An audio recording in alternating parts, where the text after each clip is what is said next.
Boa tarde, pessoal. Para quem não me conhece, meu nome é Juliana Pacheco, eu sou economista, assessora financeira de investimentos. E hoje a gente está começando um quadro aqui que chama Conhecendo a Fundo, onde eu vou conversar, bater um papo com os gestores dos fundos de investimento do mercado financeiro. E hoje eu estou com o Bruno aqui da Ouro Preto Investimentos. Eu sei que o Banco Central está projetando aí uma inflação para 3,10, o PIB para 1,68, o câmbio 4,35 e a Selic para 3,75. E com base nisso, como que vocês estão enxergando o mercado de ações da Bolsa Brasileira? A gente começou o ano bastante otimista com a Bolsa Brasileira. O mercado e o Banco Central eles estavam bem mais otimistas antes, mas agora com o impacto do corona, então eles estão começando a reduzir várias expectativas. Então, tanto de inflação, que está diminuindo, e da taxa de juros também, que a ideia inicial do Banco Central era estabilizar em 4,25, mas agora, devido aos impactos, eles estão revisando essas expectativas para cortes, então chegando, por exemplo, em 3,75, tem agente de mercado que está estimando em 4. A nossa visão sobre essas expectativas é que está tendo uma deterioração da retomada da atividade econômica.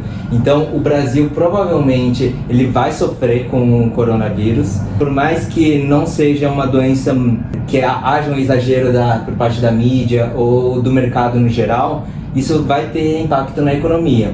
Então, provavelmente a gente vai sentir, não diria que vai ter retração, mas, por exemplo, é bem factível a gente ter um crescimento de 1%, sendo que antes a gente tinha 2%.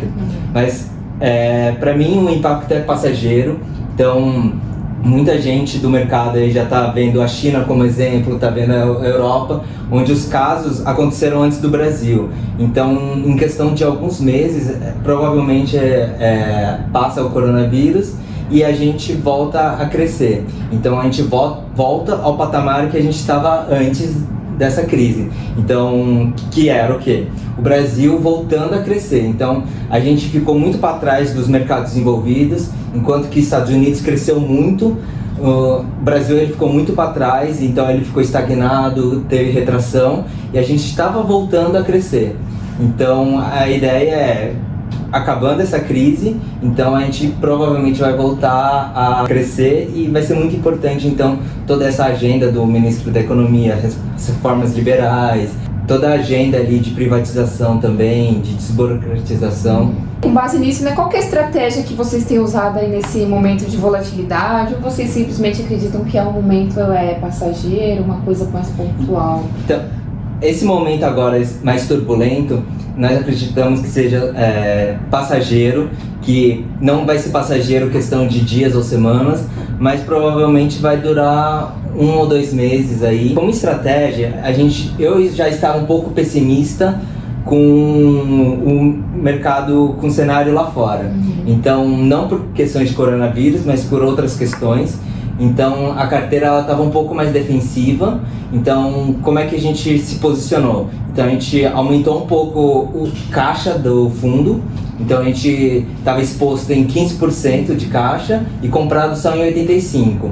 Aí quando começou o burburinho do coronavírus, eu comecei a buscar outras formas de proteger o fundo. Eu fiz estratégias de opções, então usando derivativos para proteger a carteira. E que estratégia seria essa? Estaria vendendo as opções ou... Eu comprei opção de compra. Então a opção de compra, que é a put, ela protege contra quedas. Então quando o mercado cai, a put ela valoriza. Perfeito. Que é ao contrário da opção de compra, que você ganha quando o mercado sobe. Alta. Legal, bacana.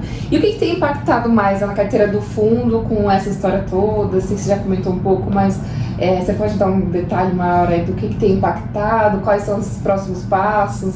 Os principais impactos na carteira, infelizmente, são impactos negativos, né? Um setor que é muito relevante para o fundo é o setor de varejo. Então, por exemplo, Via Varejo, Magazine Luiza, Lojas Renner, e são empresas, é um setor, né, que está sofrendo muito com o coronavírus. O fundo está sofrendo bastante com esses setores, por mais que seja consumo, tenha certo nível de resiliência em crises tradicionais, nesse caso não tá ajudando a segurar e tá fazendo o oposto, está caindo mais do que a bolsa.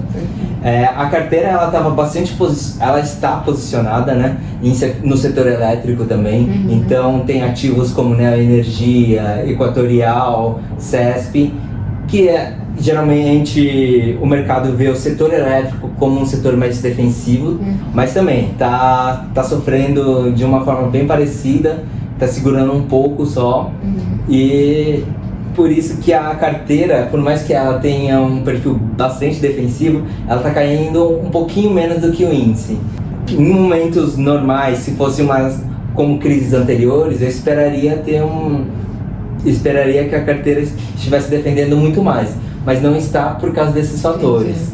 Mas de qualquer forma a carteira segue caindo bem menos do que o Bovespa, então as proteções elas estão fazendo efeito, legal. Então estão ajudando. Legal. E se você pudesse deixar um recado aqui para o investidor de bolsa que está nos ouvindo, qual seria esse recado, Bruno? Para quem começou esse ano ou no final do ano passado, não se desespere, não realize seu lucro agora, porque historicamente a bolsa, os ativos em geral, eles sempre se recuperam das crises. Pode demorar alguns meses, pode demorar um ano, mas acaba se recuperando. Então se você entrou agora, pegou essa turbulência agora no mês de março e no mês de fevereiro, não pode se desesperar. Para você entrar em bolsa, você tem que ter noção de que existe esse risco, mas que ele passa e que escolhendo os ativos certos, empresas que não vão quebrar, com certeza você vai recuperar esse seu investimento. Não pode se desesperar. Exatamente. Legal, Bruno. Obrigada pelo seu tempo. Obrigado, Juliana. E até uma próxima. Até.